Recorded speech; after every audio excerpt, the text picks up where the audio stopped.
Welcome to the latest installment of the Vandenberg Coalition series, Countering Chinese Communist Party Influence Around the World. Despite the fact that a majority of Americans view China as the United States' greatest strategic adversary, what to do about the rise of the CCP's influence across the globe remains a point of significant debate among experts, policymakers, and politicians. This series dives into the question with leading experts in 8 different regions, ranging from outer space and the economy to Africa, Latin America, the Middle East, Europe, the Indo-Pacific, and South Asia. In each installment, we'll speak about China's growing influence in the region, how it measures against American interests, how to define our relationship in light of competing priorities, and what America can and should be doing to better protect and advance our national interests. In today's episode, we'll be speaking about China's growing influence in Africa. From economic investments to security engagement, China has been slowly building its influence in Africa, taking on infrastructure, mines, and other strategic assets, and flexing its economic muscle. How concerned should we be about China's rise in the region, and what can we do about it? Today, we're proud to have Ambassador J. Peter Pham, a distinguished fellow with the Atlantic Council and former U.S. Special Envoy for the Sahel and for the Great Lakes region of Africa, and Aleksandra Tirziu, a non-resident senior fellow with the Atlantic Council's Africa Center and founder and CEO of the Geopolitical Risk and Public Affairs consultancy, MAGPIE Advisory, to dive into these questions. Thank you both for being here. Pleasure to be with you. So I want to start with a basic level set here. So despite being home to 57 countries with a vast landscape for economic and diplomatic opportunity, Africa is often considered the somewhat forgotten continent for the U.S. foreign policy community. Starting off, and I'll start with you, Ambassador, why should the United States be paying greater attention to developments in Africa and specifically China's activities there? Well, thank you very much, Carrie. And there are a number of reasons one could cite, but I'll just tick off a few of them. One, just on a very diplomatic level, Africa has 54 sovereign countries, members of the African Union, who represent the largest single voting bloc in any international assembly. So we often complain about our lack of influence in multilateral settings, and Africa tends to vote very much oftentimes in blocs, and there are reasons we can get into that. So certainly for the sheer number of countries involved. Secondly, for the economy. Before the pandemic skewed things, look at the year before the pandemic, 2019, and that year, 5 of the 10 fastest growing economies in the world were African countries. Now, some of them started from very low bases, but still very strong growth. And that's over a decade as well.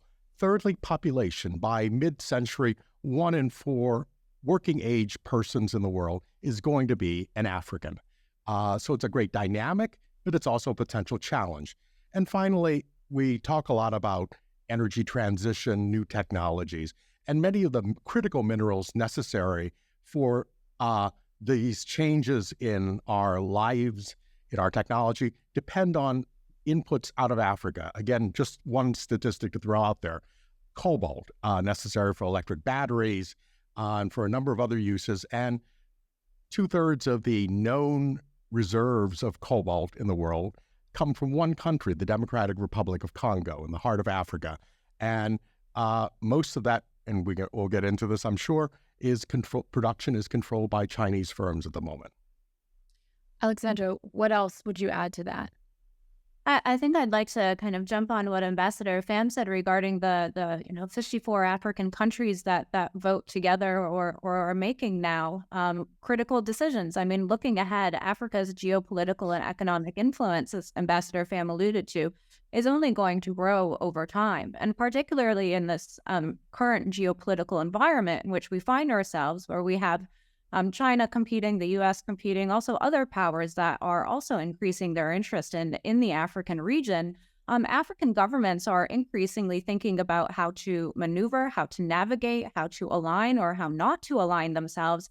And the decisions that they are making now and will make down the line have implications, obviously, for what the African continent will look like down the road, but arguably also what the international community might look like down the road as well. So it's an incredibly important region, and I'm glad that we're having this conversation to shed more light on it. I'd like to talk about the kind of contrast between China's regional goals and maybe the United States' regional goals. So What would you describe as China's current either regional or country-specific focus in Africa? In a sense, what are the overarching aims that are animating Beijing's Africa policy?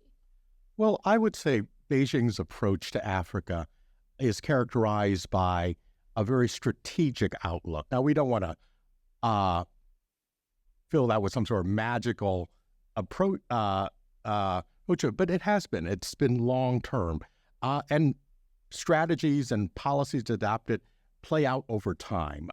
Started back in the days, 1950s, at the Bandung Conference in Indonesia, when Zhou Enlai, articulated the five principles of peaceful coexistence, which became basis for the non-aligned movement and a lot of Chinese entree, to seeking resources necessary for, under Deng Xiaoping and Hu Jintao, for China's peaceful rise, as they called it. They needed to modernize agriculture, industry, technology, and defense, all of which needed resources. And then increasingly a geopolitical and geostrategic pivot under Xi Jinping to wanting democracy in international relations as one of his catchwords, or to build up comprehensive national power, another one of his slogans, and reshape the international balance of power, all in the interest of advancing the Chinese dream, the Zhongguomeng, that has been one of his themes. And so it's been very strategic, and they've managed to do this simultaneously across the whole of government, and the whole of government being the whole of society. We're dealing with an authoritarian, totalitarian system with credits given, diplomatic relations advance, deals made, and I'm sure we'll get into the Belt and Road Initiative. And so it's an iterated approach, whereas ours has been neglectful at times. When I began my career, it was a period when the U.S. actually had a document called the U.S. Strategy for Sub-Saharan Africa, which declared that the U.S. had no strategic interest there. This was 1995 under the Clinton administration. We've evolved since then for the better, but it gives you an idea of how inconsistent we can be over time. Aleksandra, do you agree with Ambassador Pham's characterization of both the U.S. and Chinese ambitions in the region? I do, yes. It's also interesting when you look, China with its without the relations that it maintains, not only in Africa, but globally, it tends to classify, or it has various classifications of these relations. So on the, let's say, bottom end of that, you have what the CCP broadly calls normal diplomatic relations, and that goes through various degrees, sort of ending with comprehensive strategic partnerships and then comprehensive strategic cooperative partnerships, which is the highest classification. And today, across the African region, there are about slightly over a dozen countries that have that highest classification, and another dozen more or so that are considered comprehensive strategic partnerships. But if you look at that highest classification, that includes the likes of the Democratic Republic of Congo, Mozambique, Ethiopia, Sierra Leone, and a handful of others. And they don't really have an obvious or immediate common denominator, which I think very much speaks to what Ambassador Pham was alluding to, which is kind of the breadth and the depth of Chinese strategic interests across the region. And so far as today, you wouldn't really pinpoint a particular regional focus per se, because it really cuts quite widely. Also across, as Ambassador Pham alluded to, it involves economic interest, it involves political interest, very much soft power interests as well that span education, culture, security. So China very much has an all of the above approach to the African region. And this is also reflected in several of the white papers that it has issued as it pertains to its relations with the continent. Its 2015 paper on Africa already stressed the role of the continent in building a community of a common destiny, which is the Chinese Communist Party sort of parlay for a global governance regime that broadly reflects its values. That was emphasized again in the 2021 CCP white paper on China-Africa relations in a new era, as it was called. And that in no uncertain terms also lays out that China and Africa are important partners in advancing the reform of the international system and reshaping the international order. And so when you begin to unpack what all of that implicates, it's a very robust and comprehensive approach towards the continent, whereas Ambassador Pham has pointed out, we either did not particularly have one, or ours tends to be perhaps more siloed in particular areas or focused on particular sectors, and less holistic than what the Chinese are pursuing in the region. Do you see that, Aleksandra, changing at all in terms of the being more holistic? Now we're recognizing whether it's because of the threat China poses or whether it's because just Africa is seen as much more critical to the United States, or is it still similar to how Ambassador Pham described it, when he was working in the 90s as sort of like a, as I mentioned in the start, this sort of forgotten continent? I think there's a growing realization that there's quite a bit of catching up that the U.S. does need to do with respect to its African policy, whether that's bolstering the private sector in terms of how it invests and where it invests in the continent, perhaps engaging strategically or more diplomatically with various governments. But I don't yet see, and perhaps Ambassador Pham has more of an eye on this at the moment than I do, being perched stateside.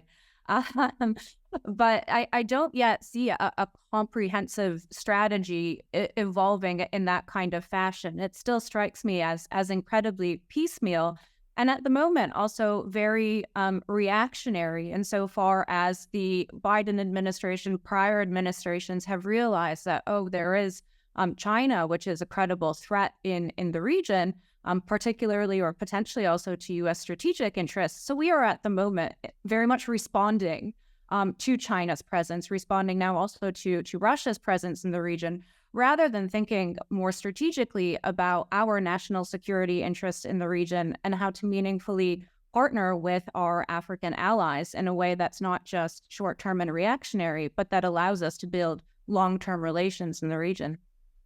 Ambassador Pham, when we talk, we've been talking a lot about sort of China's view of Africa. What is Africa's view of China? Well, I think that, interestingly enough, is evolving as well.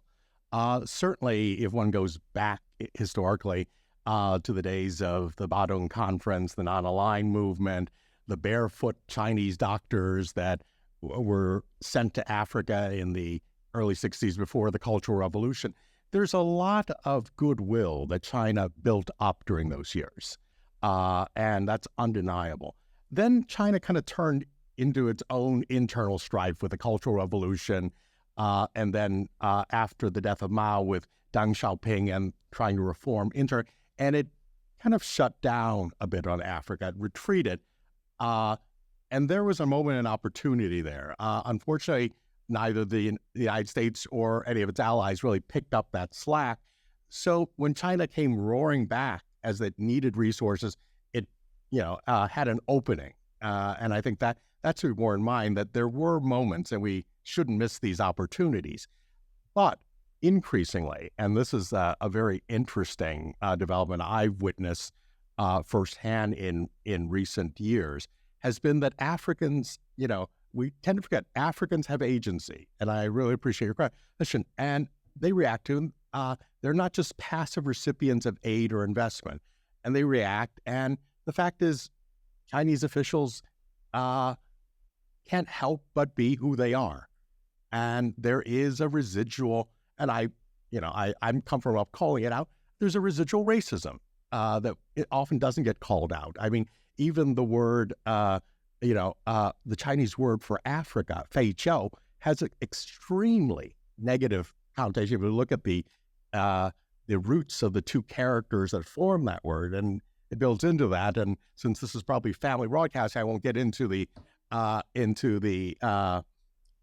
origins of that, but that does in fact culture. And Africans are turning back. I remember a conversation with a very, very senior CCP official a number of years ago who admitted to me, this is over a long banquet in the days before austerity and Xi Jinping, and more than a few shots of Mao Tai, and he admitted that actually the number of scholarships that China gives Africa, and these are in the tens of thousands, they never get filled. They've never managed to fill the full quota. And that says something. So I would say there's an opportunity there, and I'm sure Aleksandra can jump into this, but we have to seize it. Yeah, and Aleksandra, you have a whole book sort of diving into, how Africans view their relationship with China. It's called China and Africa, how Africans and their government are shaping relations with China. So how much leverage do African state actors have when dealing with Beijing? Yeah, sure. Before I answer that, maybe just piggybacking a little bit on some of Ambassador Pham's remarks, also regarding agency and African agency. The China-African narrative has for a long time still been very one-directional. Even now, we're thinking about and discussing what China is doing in Africa, how it's doing it, where it's investing, and so on and so forth. And I think what that largely misses is this point regarding agency, but that does two things. I think on the one hand, it removes, if we look at the level of state actors, for instance, it removes some kind of accountability and responsibility actually from African governments. We hear a lot about debt trap diplomacy and Chinese predatory lending, and there's certainly a lot to be said about that.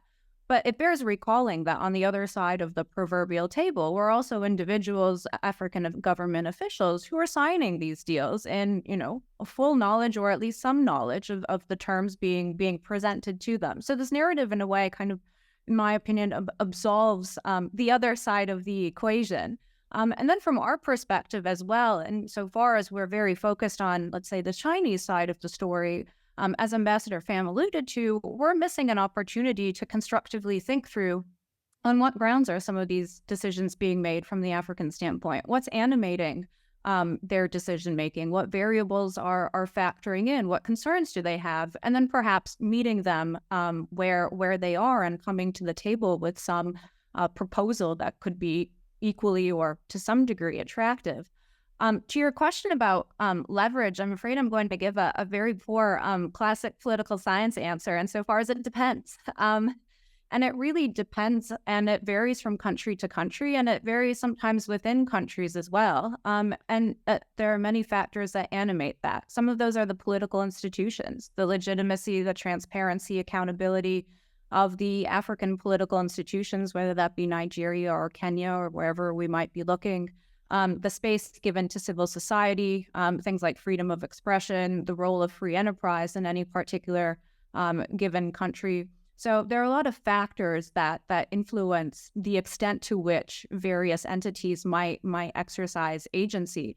On the state level, though, there have been some, let's say, trends or some strategies that have emerged over the years.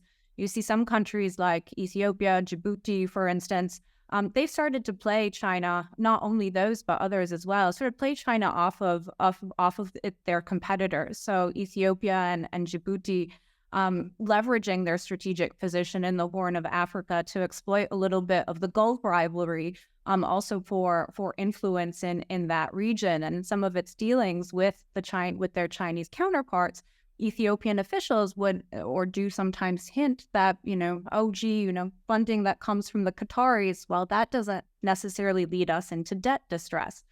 So playing these partners off of each other a little bit. And in some other cases, countries have just been able to improve their negotiating tactics. So, for instance, in Botswana and Senegal, Tanzania as well, I believe, there are technical departments that manage negotiations with Chinese entities, where the presidency tends to take a little bit more of a backseat. And that allows for, perhaps in some cases, more disciplined approach to negotiations, sidestepping some of those personalized deal makings.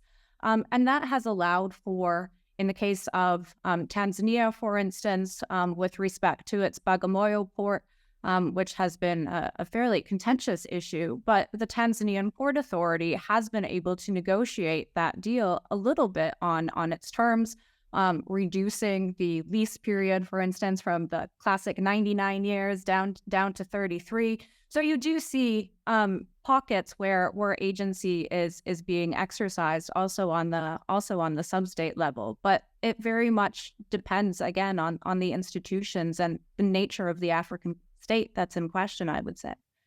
I want to ask a few questions about the United States and our role, but before I do, whenever we talk about China, I'm a huge believer that great power competition is obviously back, and Russia is a major component of that as well.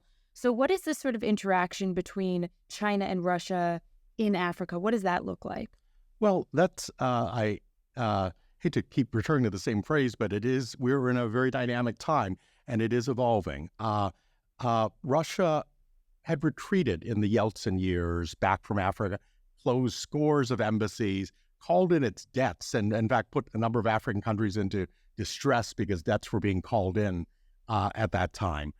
But since Putin took over in 2000, it has been slowly coming back and looking for but Russia doesn't have the resources, as we've seen quite clearly since the war against Ukraine and the Russian invasion last year, that Russia doesn't have the resources the Soviet Union once had.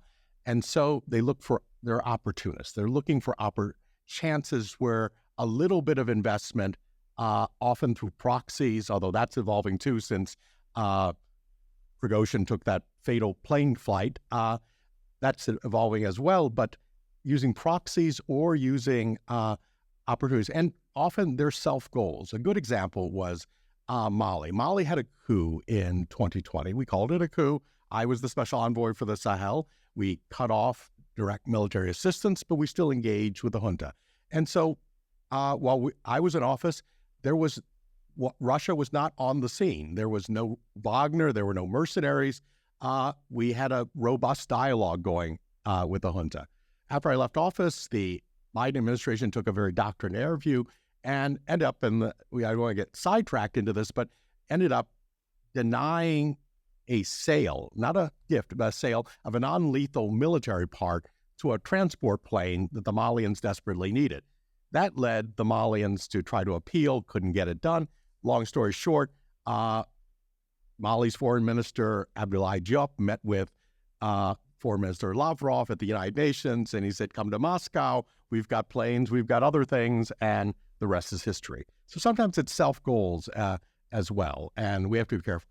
As for China, how it factors into this, there have been cases that we've noted where actually their interests clash, but they've tried to minimize those because clearly China has the upper hand in the relationship, not just in Africa, but really globally. And Aleksandra, I asked earlier, what Africans' view of China is. Other side of that, what are Africans' sort of views of the United States? It's also, I think, I'm going to borrow Ambassador's Pham terminology, evolving, very much in the current environment. And it's interesting. There's the most recent Afrobarometer survey. I don't know if it's the most recent one, but the one from 2020. It looked at African favorability towards China and African favorability towards the U.S. and the U.S.-led model. And the margin was incredibly small, but still by and large favored, the U.S. and the U.S.-led way of doing things. And if you dug into those numbers a little bit more and broke them down by age demographics, it was largely the younger population that continued to favor, let's say, the American way of doing things insofar as our continued emphasis on democracy and values as opposed to corruption and these other things. But I think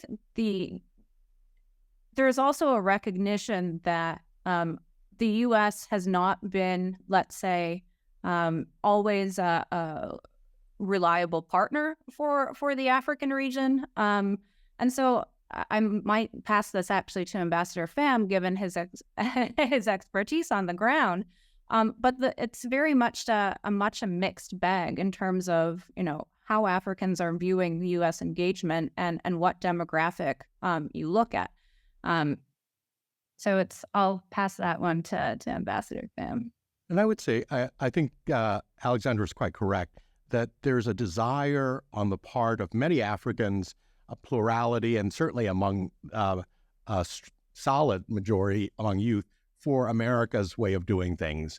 And that's very important to keep in mind that the youth are Africa. The median age across the continent as a whole is roughly 19.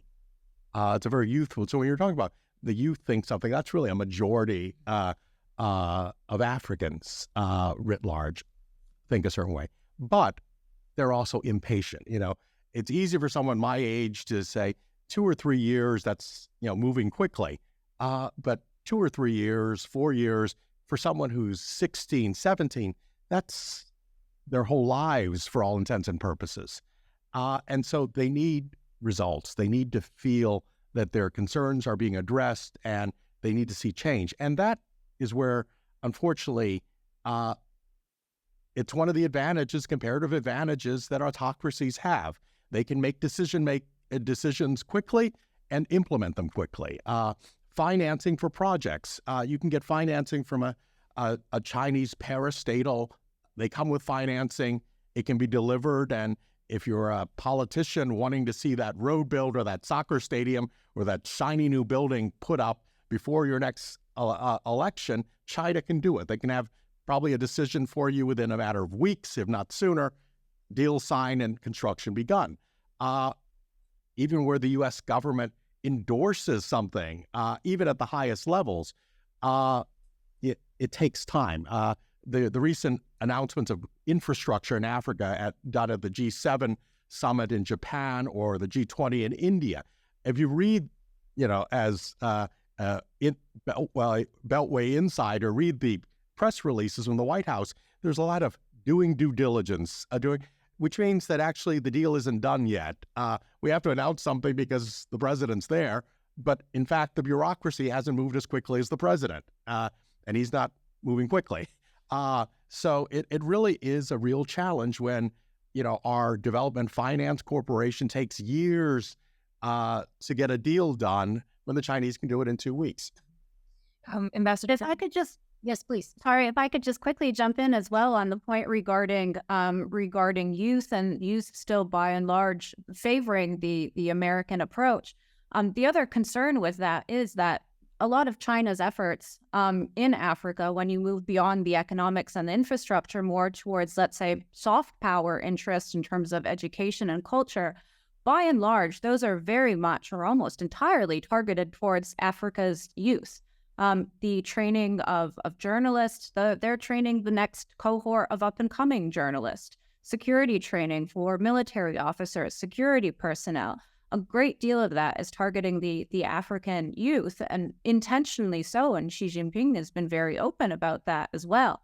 So while, the combination of the impatience plus China's strategic kind of approach towards the continent's younger population might mean that in a few years down the line, that 60% might be thinking a slightly different way as well, which is why I think, from a U.S. policy standpoint too, we need to be thinking not just about competing with China or engaging the continent economically, but thinking about many of these other variables as well in terms of, again, what those relations are going to look like several years down the line too.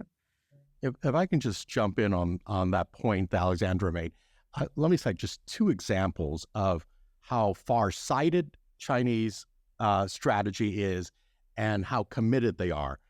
In 2014, almost a decade ago, the ANC, the African National Congress, South Africa's ruling party, opened a political leadership school in Venterskroon in the Transvaal. And it was a direct partnership with the CCP's Executive Leadership Academy at Pudong in Shanghai. China signed an agreement. The Chinese ambassador then in South Africa, Tian Zhujiang, signed a deal with the then ANC Secretary General, Gwede Mantashe, who's since become the Minister of Mineral Resources and Energy. That's a whole different topic one could get into. $75 million the CCP invested in this school a decade ago, which will train the leadership of South Africa in the future and includes programs for exchange, etc. If we think we have problems with South Africa today, wait till those cadres take charge of the ruling party. And then just last year, in just right outside Dar es Salaam, China opened with a $40 million investment direct from the CCP Central Party School, opened the Nyerere Leadership School, a training school for Tanzanian and party officials from the governing party in Tanzania, plus 6 other Southern African countries. It's a fabulous campus with 300 rooms, hotel suite rooms, to train the leadership of the ruling parties of these countries. So they're investing very specifically in political leaders, and those are sums larger than appropriations for the International Republican Institute or the National Democratic Institute or the National Endowment for Democracy. Ambassador Pham, you've criticized the Biden administration. They recently said that they were all in for Africa. And then in last December's U.S. African Leadership Summit, President Biden didn't actually have any bilateral with any African nation. At the same time, in the 10 years between 2007 and 2017, we saw Xi take 79 visits to Africa. So how important do you feel that sort of, diplomatic engagement is, and how might the United States revitalize our diplomatic engagement with African nations? Well, African countries, many of them came to independence the hard way through liberation struggles. So the sense of national dignity, of course, is very, very important. And for leaders, it confers a legitimation on them. So it's very important to them how they're received, that they have meetings. And yet, we don't seem to get it. The last state dinner for any African president was in the George W. Bush administration for President John Kufuor of Ghana.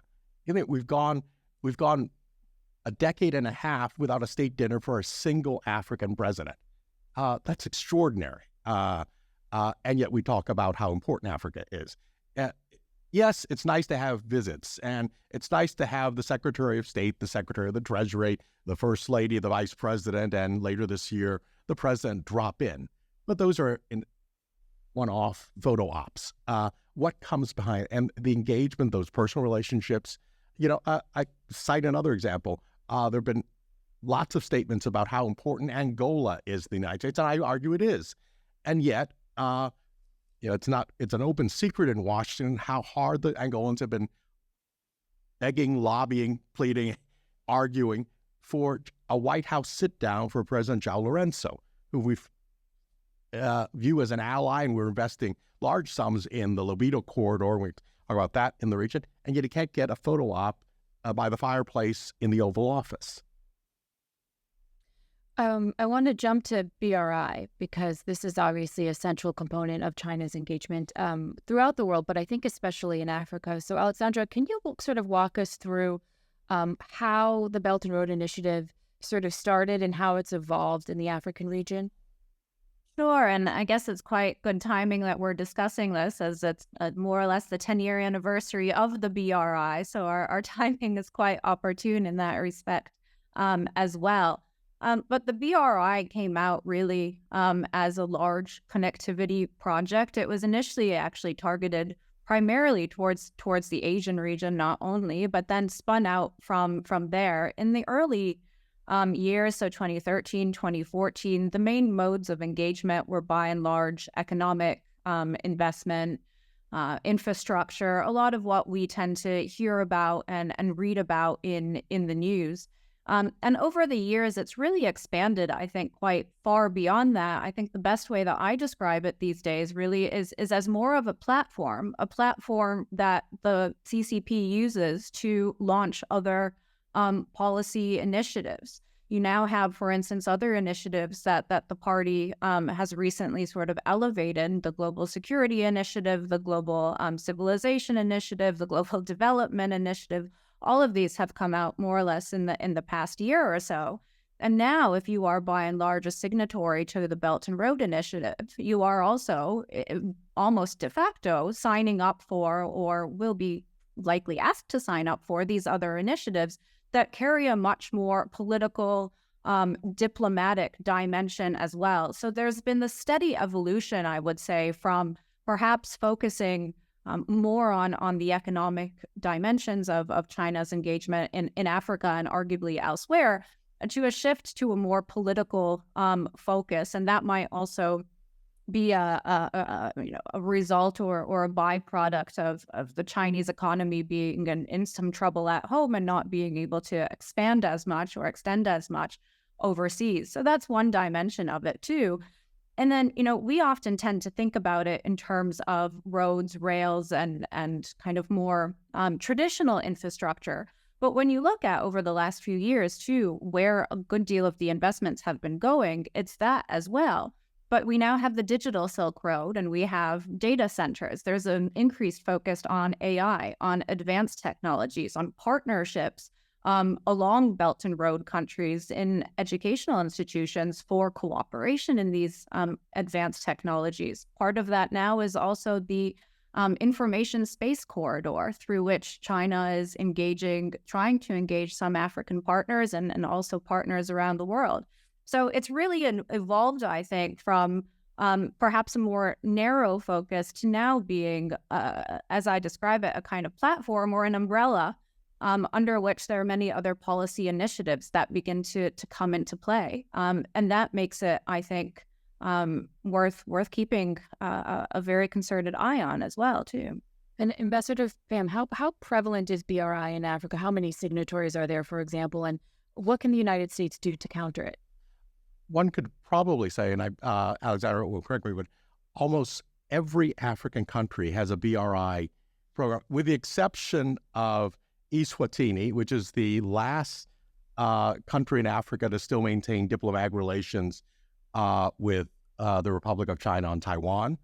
And interestingly enough, a unrecognized but de facto state, Somaliland in the northern part of Somalia, which has built a huge port in the finest harbor between Suez and Durban. And it's a very interesting example of how one can actually use some of China's hangups against it. It's built and managed by Dubai Ports World, but the British government has now invested in the expansion of it.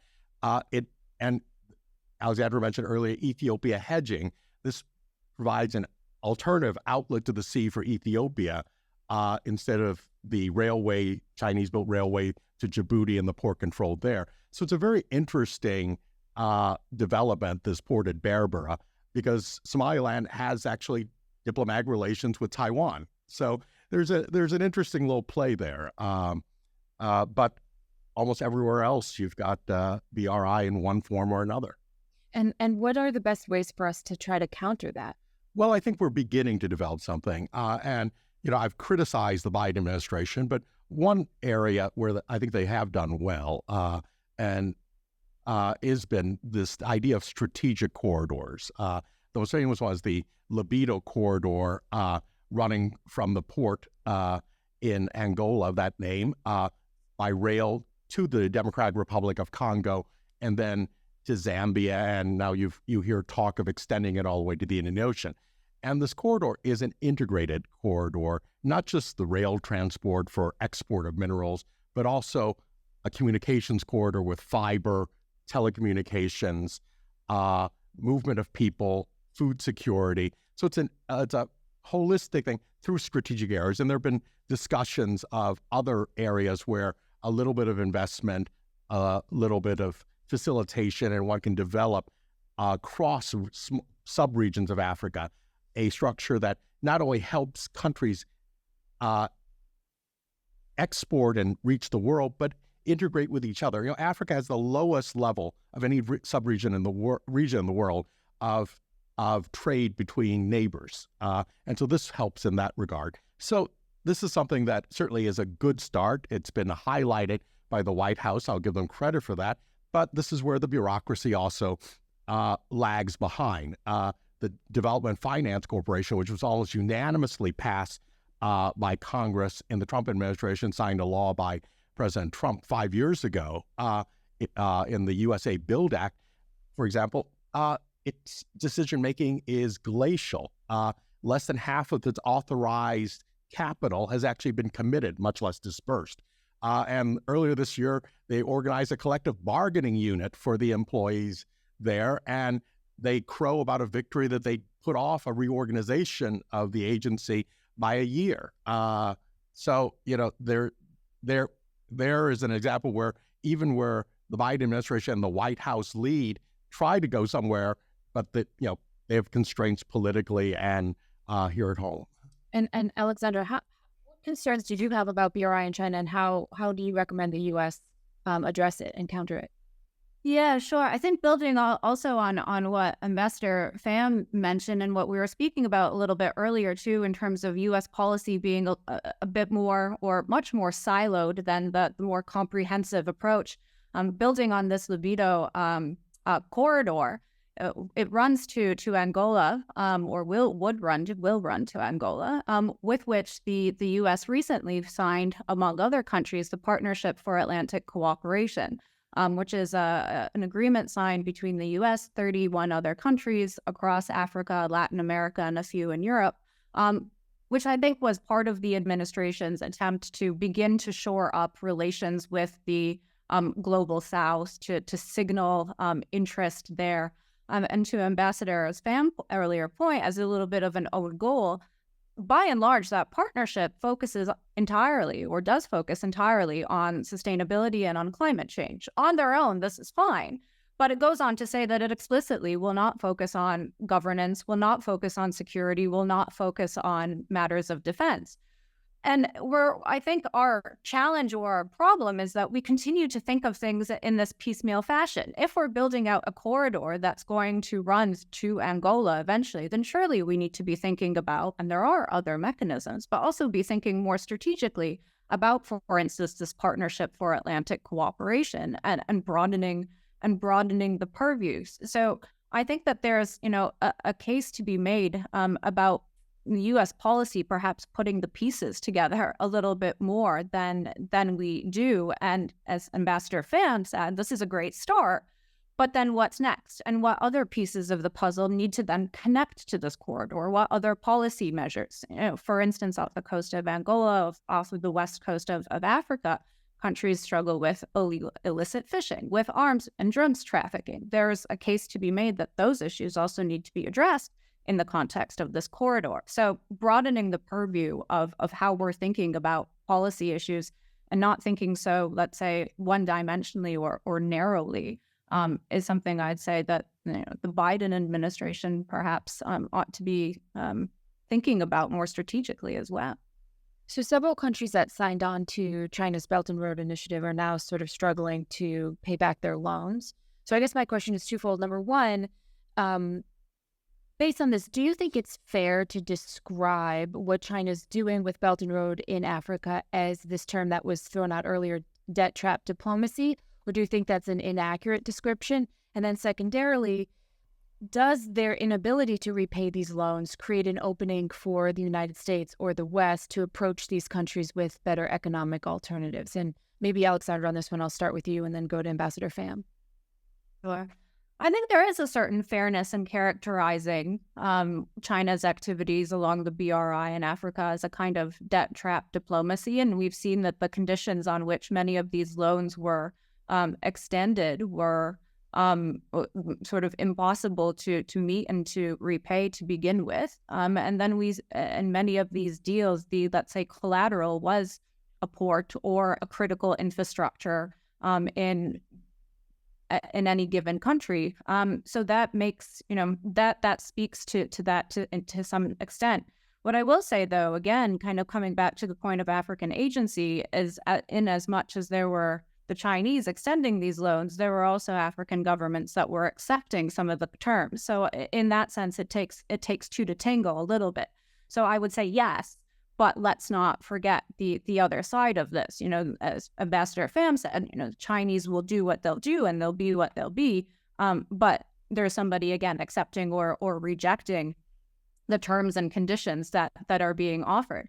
And I think, yes, now that there are countries that have come under debt distress, and you see other partners, foreign actors beginning to position themselves as well. Again, if we go back to the example of Ethiopia and other Horn countries, You have many Gulf partners that are coming in, the Turkish, the Israelis, very actively so, and presenting alternatives alternative financing options to these countries, to other countries, as a way of capitalizing on the opportunity. And so in that context, there's also an opportunity for the U.S. to come to the table and put something in this, sorry, it's late here, and put forward some options and proposals. The question is, do we have the political will, and is there the strategy there for us to do so in a kind of concerted and meaningful way that will be well received?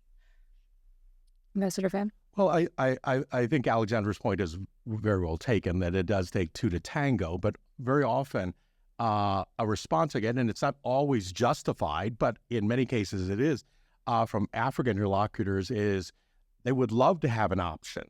But they often don't have. So it's easy to criticize, an African country for giving Huawei the opportunity to build the backbone of its digital communications, but if not Huawei, who? That comes with the financing, with the opportunity, and very often there isn't an American. Now, in telecommunications, there literally is one U.S.-owned telecom operator operating on the African continent. Full disclosure, I'm the lead independent director of that company, but I'm not here to do a pitch for that. But there should be others. We shouldn't be out there by ourselves. And then there has to be support. Huawei can come first. Huawei is subsidized. Its prices, its list price, which no one ever pays, is 30% lower than competing technologies, secure technologies from a Nokia or an Ericsson. And then, of course, they discount it, bring vendor finance, do other sorts of things. And so if you're going to go with secure technology, you're making a commitment to have capital expenditures twice, if not more, than your competitors. That's a heavy load, and it can be done, but it's tough. I know that firsthand. But beyond that, at least there's an option there.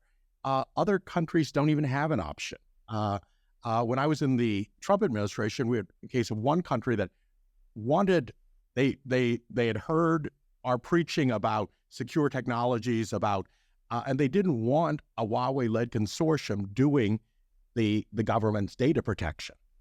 But the commercial terms they could get from a U.S. led consortium would have led to the International Monetary Fund dinging them because of the net. And it took a bit of work, and I worked with the NSC and others in the U.S. We finally put together a package, a little bit of cajoling, a bit of cutting and pasting, and a little bit of begging and pleading and calling in personal favors, but we put together a package for them. It took a bit of work, but we got it for them. But, how often does that happen? And maybe not often enough would be my response. I want to spend the last portion of our discussion talking about critical minerals, which has obviously really dominated the foreign policy discussion, not only as it relates to Africa, but as it relates to competition with China in general.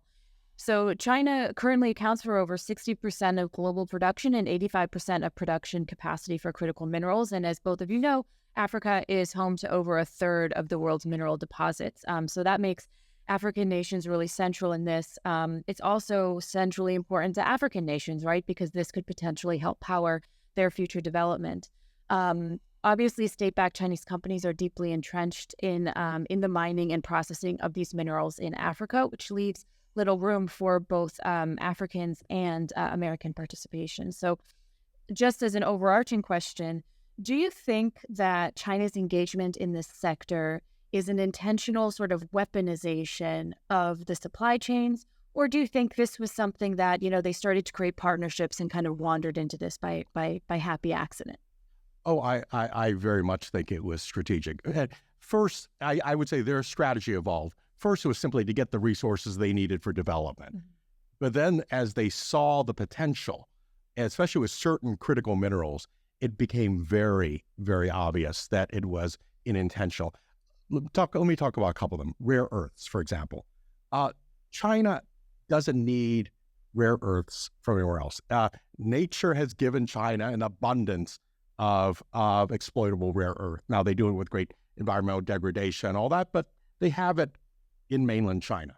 But they still try to gobble up those mining assets around the globe, including in Africa. And, if you go to La Rochelle in France, and I'll admit I'm somewhat of a Francophile as well. There's what used to be the world's largest rare earth processing plant, the Rhone Poulenc plant in La Rochelle. It's now an art co-op because a price war drove the company out of the business, and all the business now goes to China. Almost over 90% of the world's rare earths are processed now in China. It touches the Chinese value chain at some point. And that's an example. It was intentional. We saw that earlier this year when China required an export license to export two relatively minor but important elements, germanium being one of them. And again, it was intentional. It was to send a signal. And this repeats its way out. However, I would say that there is an opening if we play it very, very carefully. China extracts these rare earths, many and other critical minerals, many of which are critical for the energy transition. Not only does it extract them, but it sends them to China for processing.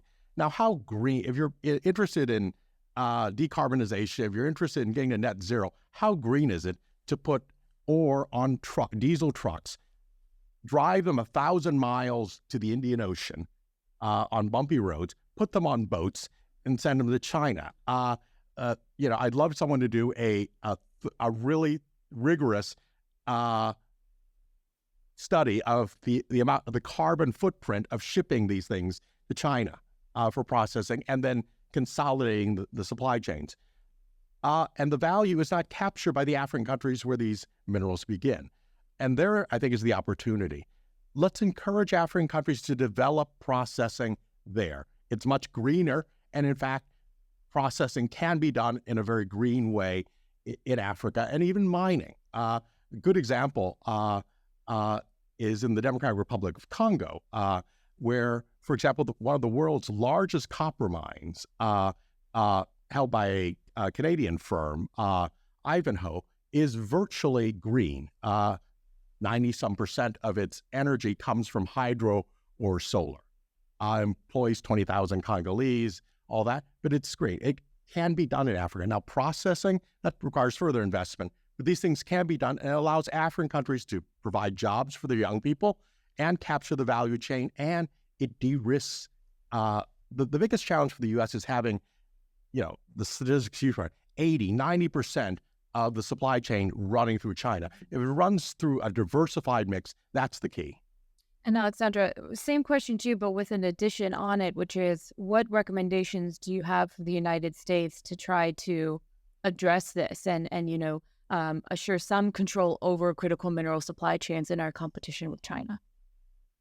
Sure. To take the earlier part, I agree with Ambassador Pham wholeheartedly that this is a very strategic play on the part of China to weaponize or monopolize these supply chains. I think, we tend to forget, and hopefully that comes out of our conversation as well, that the Chinese have been taking and do take a very long-term perspective, not only on Africa, but on their own foreign policy. They didn't wake up yesterday and say, oh, gee, we would like to refashion the world order, and oh, gee, we need some critical minerals to help us do that, and Africa is here. So, you've seen this in motion for at least the last decade, if not longer, when it comes to critical minerals, when it comes to many of the other aspects that we've been talking about. So it has sort of been a slow roll evolving in the way that Ambassador Pham has outlined.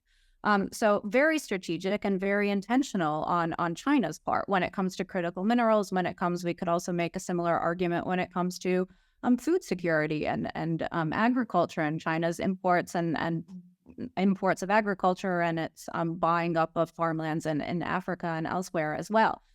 So there's a much more concerted and comprehensive thinking behind that. I think in terms of what the U.S. can do to begin to shore up. We recently signed, or the Mineral Security Cooperation or Pact, I forget the exact term, forgive me, the Mineral Security, the name eludes me. What, do you remember, Doctor? Yeah. partnership. There we go. Thank you. And I mean, there we're starting to cooperate with our European partners, with other partners around the world to begin to shore up supply chains elsewhere. What I think missing from that securities partnership, mineral securities partnership, are African countries. I think that was another kind of oversight where African countries should also perhaps be brought into the fold on these kinds of high-level global agreements.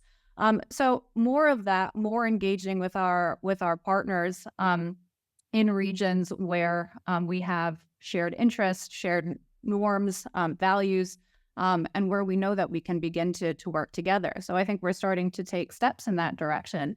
But we might have to pick up the pace a little bit in that regard. Some African countries also, realizing, as you alluded to, the importance of these minerals for their own economic development, have also started to issue export controls themselves on some critical minerals. So we have to, really be thinking quite quickly about how to strategize and how to hedge to our advantage. And again, I think this mineral security partnership is a good step in the right direction. But there's much more that needs to be done, I think, along similar lines.